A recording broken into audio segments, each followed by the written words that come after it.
पहले defence account IDAS था, फिर IRS हूँ अभी मैं। अच्छा, IRS पहले हाँ। से। अच्छा दोस्तों नमस्कार, आप सभी का स्वागत है।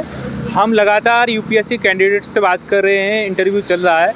आखिरकार यूपीएससी की जर्नी में किन किन बातों को विशेष ध्यान देना चाहिए, सारी जानकारी इस वीडियो के माध्यम से होने वाली है। सर बहुत बहुत स्वागत है आपका। और क्या नाम है आपका? मेरा नाम आयुष जयंत है। कौन सा अटेम्प्ट था सर आपका? This was my fourth attempt. Fourth attempt. Interview कौन सा? थर्ड इंटरव्यू है। थर्ड इंटरव्यू हुआ तो माध्यम इंग्लिश से होगा आपका? हाँ। इन ऑप्शनल क्या था सर? सोशियोलॉजी। इंटरव्यू कैसा रहा सर? इंटरव्यू सही था, डैफ बेस्ड ही था मेरा, डैफ से ही पूछा गया मुझसे। डेप बेस्ड था। अच्छा सर, कितने मिनट तक का लगभग इंटरव्यू रहा आपका? 20-25 मिनट का तो। मॉक इंटरव्यू दिए होंगे, लगभग कितने दिए थे सर? मैंने 4 मॉक इंटरव्यू 4 दिए थे। मॉक इंटरव्यू और रियल इंटरव्यू में कितना अंतर देखा है? बहुत ज़्यादा अंतर होता है। हाँ। बेसिकली मॉक में क्या करते हैं, वो ग्रिल करने लग जाते हैं, बट रियल में ग्रिल नहीं करते हैं। अच्छा। एंड जिसमें स्टूडेंट ज़्यादा कंफर्टेबल होता है वही पूछते हैं रियल इंटरव्यू। अच्छा सर, इंटरव्यू तक पहुंचने में प्री मेंस से गुजरना पड़ता है। प्री निकालना बहुत मुश्किल हो जाता है, बहुत सारे बच्चों के लिए सीसेट बहुत बड़ी बाधा हो जाती है। क्या इसके लिए रणनीति थी आपको सर? CSAT के लिए हाँ। बेसिकली अगर आप पेपर देखेंगे तो वो एनालाइज करके देखेंगे तो कुछ टॉपिक्स हैं जिनसे ज़्यादा पूछा जा रहा है, जैसे नंबर सिस्टम। हाँ। तो इसमें बच्चों को ध्यान देना चाहिए। और मतलब अगर मैंने बोल दिया कि ये स्ट्रैटेजी, तो इसका मतलब ये नहीं है कि यही फॉलो करना है। कुछ बच्चों की मैथ्स अच्छी होती है, कुछ की इंग्लिश होती है, तो अपनी स्ट्रेंथ के बेसिस पे ही एक को करना चाहिए। अच्छा। उसी के हिसाब से स्ट्रैटेजी बनानी अच्छा, चाहिए। सीसेट के लिए एजुकेशनल बैकग्राउंड भी मैटर करता है। साइंस बैकग्राउंड वालों के लिए सीसेट में प्रॉब्लम नहीं होती है। आपका कौन सा बैकग्राउंड? मैंने इंजीनियरिंग ही करी है। इंजीनियरिंग की है, तो आपके लिए कोई बड़ी बात नहीं थी सीसेट। अब ऐसा भी नहीं कह सकते, वो पेपर डिफ़िकल्ट तो होते ही जा रहा है, बट हाँ एज़ कम्पेयर टू अदर्स थोड़ा इजी हो जाता है साइंस बैकग्राउंड के लिए। अच्छा, मॉक टेस्ट और PYQ इनमें बेहतर क्या कहेंगे और क्या ज़्यादातर आपके लिए प्रेफरेंस रखते हैं? PYQ हाँ। बेसिकली एनालिसिस के लिए होता है कि यूपीएससी किस तरह के क्वेश्चन पूछ रहा है। पर मॉक का क्या फ़ायदा होता है कि एक फिक्स टाइम में आप दे रहे हो उसको, तो रियल एग्ज़ाम की थोड़ी तैयारी वैसे होती है। आपको दोनों पे ध्यान देना है। दोनों पे ध्यान देना है। अच्छा, तो PYQ प्री के लिए कितने समय तक के आपने लगाए थे, कि 5 साल के लिए कि 10 साल की? प्री के लिए अगर आपको पैटर्न ही देखना है तो पिछले 5 साल का देखना चाहिए। मेंस के लिए 10 साल तक का देख सकते हैं। मेंस के लिए 10 साल का। अच्छा, तो बुक्स मटेरियल की बात करें, कौन कौन सी बुक्स को आपने रखा और किनको पढ़ना चाहिए? बेसिक बुक्स जो होती है, लक्ष्मीकांत, स्पेक्ट्रम, जो सब फॉलो करते हैं वही फॉलो करिए। अच्छा, मैंने तो नोट्स मेकिंग आपने की थी, क्या तरीका था आपका? जैसे जो स्टैंडर्ड बुक्स है उससे नोट्स नहीं बनाने, वो मतलब लक्ष्मीकांत खुद नोट्स ही है, उसमें आप मार्क करें तो बेटर रहेगा। पर जो सब्जेक्ट जैसे साइंस एंड टेक है, इसका एक कोई मटेरियल नहीं है, इनमें नोट बनाने चाहिए। अच्छा। डिफरेंट सोर्सेज से। अच्छा सर, तीसरा इंटरव्यू है आपका, चौथा अटेम्प्ट है, तो कौन कौन सी ऐसी कमियां आपने पिछली बार देखी अपने आप में और फील किया, और कहाँ से आपको ऐसा लगा कि इसकी वजह से नहीं हो पाया? नहीं, मैं पहले डिफेंस अकाउंट IDAS था, फिर IRS हूँ अभी मैं। अच्छा, IRS पहले हाँ। से। अच्छा। तो दोस्तों, मैंने जितने भी यूपीएससी सिलेक्टेड कैंडिडेट से बात की तो उन्होंने यही बताया कि यूपीएससी की तैयारी के दौरान हर एक दिन नया चैलेंज देखने को मिलता है। जैसे न्यूज़पेपर का ढेर, NCERT कब खत्म होगी, मॉक टेस्ट से डर लगना। तब यही समझ में आया, सिर्फ मेहनत ही नहीं, सही स्ट्रेटजी और सेल्फ इवेल्युएशन से ही सफलता मिलती है। और इसीलिए मैं आपको टेक्स्ट बुक पास इलाइट रिकमेंड करता हूँ। गलतियों की सही रिसोर्स और अप्रोच ढूंढने में टाइम लगा, पर आपको यह सब स्ट्रगल करने की ज़रूरत नहीं है। टेक्स्ट बुक पास इलाइट आपकी प्रिपरेशन को एकदम सही डायरेक्शन देगा। प्रीलिम्स से लेकर मेंस तक हर एक स्टेप पे गाइड करेगा। पासबुक इलाइट यूपीएससी फीचर्स में 300 प्लस टेस्ट रहेंगे प्रीलिम्स के। सब्जेक्ट की थ्रू प्रैक्टिस होगी। 170 प्लस PYQ 2011 से लेकर 2024 के असली सवाल वो आपको ट्रेंड समझाते हैं। डेली करंट अफेयर्स होगा। इस प्रकार से आप टेक्स्ट बुक पास इलाइट का लाभ ले सकते हैं। यदि आप हमारा कूपन कोड यूज करते हैं PREP12 तो 10% डिस्काउंट पा सकते हैं। डिस्क्रिप्शन में लिंक मिल जाएगा, आप अभी इनरोल करें और बताएं कि कब आप पहला टेस्ट दे रहे हैं। कमेंट करके ज़रूर बताइएगा। कमी का मैं अगर बोलूँगा तो देखिए, एग्ज़ाम बहुत लक बेस्ड है। मतलब मेहनत तो लगती है, मेहनत तो सब करते हैं, बट जिसका एंड में लक थोड़ा ज़्यादा अच्छा होता है दूसरों से, उसका फिर सिलेक्शन हो जाता है। अच्छा। तो ऐसे एज सच मुझे लगता है कि अगर सिलेक्शन एंड में मेंस के बेसिस पे ही हो रहा है, इंटरव्यू मार्क्स मैटर करते हैं, बट अगर मेंस में आपका बहुत अच्छा स्कोर है तो फिर इंटरव्यू का उतना वो नहीं पड़ेगा।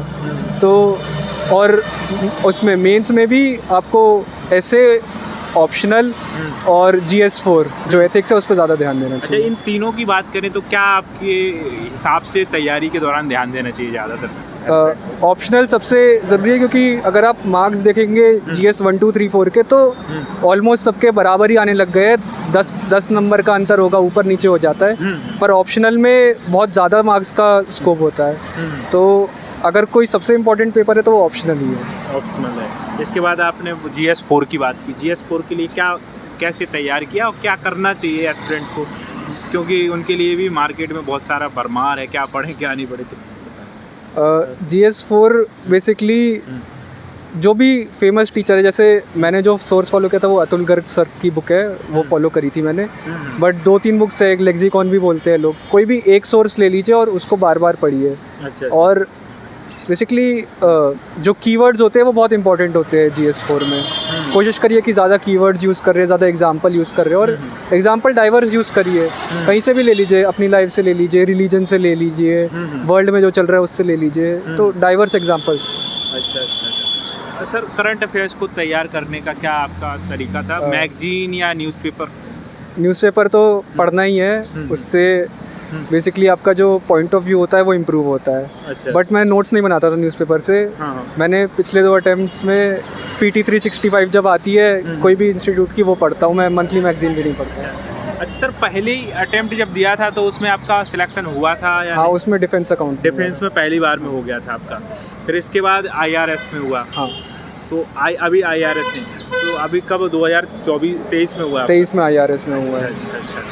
अब क्या कहना चाहेंगे 2025 में एग्ज़ाम देने वाले जितने भी एस्पिरेंट हैं, खासकर प्री के लिए अब क्या कर देना चाहिए? प्री के लिए अब देखिए, मॉक्स तो लगाने हैं आपको उस एनवायरनमेंट में कि 2 घंटे में मुझे इतने सारे क्वेश्चन टिक करने हैं, वो करने हैं। और ये भी ध्यान रखना है कि 200 में से 200 कट ऑफ नहीं होती, आप 20 क्वेश्चन छोड़ दीजिए और आपको अपनी एक्यूरेसी 80% के करीब रखनी है। मतलब ये प्लान होना चाहिए आपको, एक ही क्वेश्चन या फिर UPSC ने ये कैसे पूछ लिया, ये क्यों पूछ लिया, ऐसे में माथा आप फोड़ेंगे तो फिर नहीं होगा। अच्छा। बेसिक सोर्सेज फॉलो करिए और एलिमिनेशन पे ध्यान रखिए कि 1-2 ऑप्शन आप एलिमिनेट कर पाए।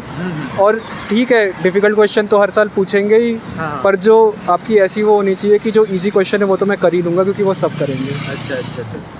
और सर, अंतिम मैसेज सभी एस्पिरेंट के लिए क्या रहेगा? सभी जितने भी तैयारी करते हैं, शुरुआती दौर से करना चाहें या अभी देना चाहें, क्या कहना चाहेंगे? मैं तो यही कहूँगा कि बैकअप हमेशा होना चाहिए, क्योंकि ये एग्ज़ाम में, चाहे आप देखिए, इस एग्ज़ाम से आप अपनी इंटेलिजेंस का वो नहीं कर सकते, क्योंकि सीटें 1000 है ना।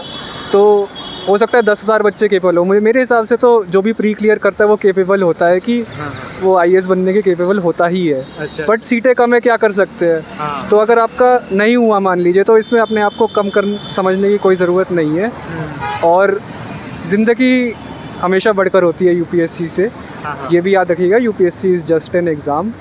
ये लोगों को लग रहा होगा कि ये सिलेक्टेड है तो इसलिए बोल रहे हैं, बट नहीं, ऐसा नहीं है। आपको अपनी मेंटल हेल्थ पे भी ध्यान रखना है और बैकअप हमेशा होना चाहिए। बैकअप हमेशा होना चाहिए। इस पे काम करना नहीं करना वो आगे की बात है। मैं ये नहीं बोल रहा कि उस पर अभी से काम करिए, बट आपके दिमाग में एक होना चाहिए कि अगर UPSC नहीं हुआ तो मैं क्या करूँगा या करूँगी। अच्छा, एक थोड़ा सवाल रह गया है कोचिंग का। कोचिंग कितनी ज़रूरी है? कोई भी कोचिंग आपकी एक एस्पिरेंट की प्रिपरेशन में 15 से 20% ही काम होती है, बाकी 80% उसका खुद का हार्ड वर्क होता है। आपका क्या रोल रहा? कोचिंग आपने ली? मैंने कोचिंग ली थी, बट कोचिंग लेने के बाद भी तो मैंने बेसिक बुक्स ही पढ़ी है। स्पेक्ट्रम, लक्ष्मीकांत, वो आप वैसे ही पढ़ते हो। तो मैं यही बोलूँगा कि ठीक है, अगर कोचिंग ले सकते हो, आपको कुछ नहीं आता, मतलब बेसिक फाउंडेशन भी नहीं है, तो ठीक है, आप कर लो। बट ऐसा नहीं है कि बिना कोचिंग के नहीं हो सकता। अच्छा सर, डिमोटिवेशन बच्चों को, हिंदी माध्यम के बच्चों को काफ़ी होता है। जैसे कि अभी इंटरव्यू भी ले रहे हैं, ज़्यादातर बच्चे सिलेक्टेड जो हैं वो इंग्लिश मीडियम से मिल रहे हैं। क्या कहना चाहेंगे इसके बारे में? क्या कारण हो सकते हैं? ऐसा नहीं है, जैसे मेरे कई फ्रेंड्स जो सर्विस में वो हिंदी मीडियम से ही है, लेकिन रेयर बहुत कम। वो एक्चुअली क्या है कि ज़्यादातर लोग इंग्लिश मीडियम से लिखते हैं, हाँ तो फिर सिलेक्शन ऑब्वियसली इंग्लिश मीडियम से ज़्यादा होगा क्योंकि पॉपुलेशन ज़्यादा है। हाँ बट आप डीमोटिवेट मत होइए, कितने सारे टॉपर्स हिंदी मीडियम से भी निकले, आप बस अपने आप पे कॉन्फिडेंट रहिए। ठीक है sir, all the best. Thank you.